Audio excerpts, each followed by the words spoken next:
তার মধ্যে এগুলো সর্বশ্রেষ্ঠ নিয়ামত। দুনিয়াবাসী হুয়া খাইর মিম্মা ইয়াজমাউন, দুনিয়াবাসী অর্জন করছে, অনেক কিছু অর্জন করছে, ভূমি সম্পদ যা আগে ছিল না, অনেক কিছু যে কম্পিউটার হয়েছে, অনেক নিয়ামত অর্জন করছে। দুনিয়াবাসী যা অর্জন করতে পেরেছে তার মধ্যে সর্বশ্রেষ্ঠ নিয়ামত কি? কোরআন। আল্লাহ পাক এই কোরআনের সাথে আমাদেরকে আমৃত্যু সম্পৃক্ত হোক বলে আমিন। আমিন।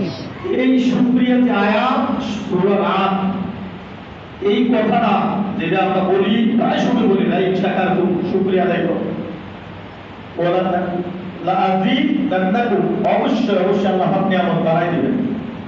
এই কথাটা ছিল হযরত মূসা আলাইহিস সালাতু ওয়াস সালাম।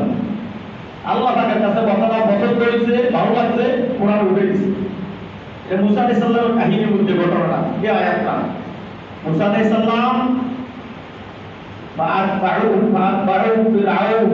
ফিরআউন যখন দাওয়া করলো, মূসা আলাইহিস সালামকে ফিরআউন কি করছে? দাওয়া করছে।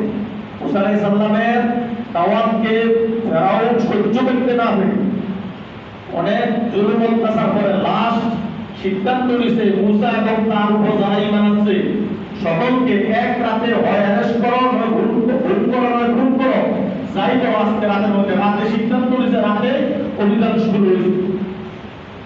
সেই অভিযান সিদ্ধান্ত নিচে ফেরাউন এবং তার মন্ত্রী পরিষদ।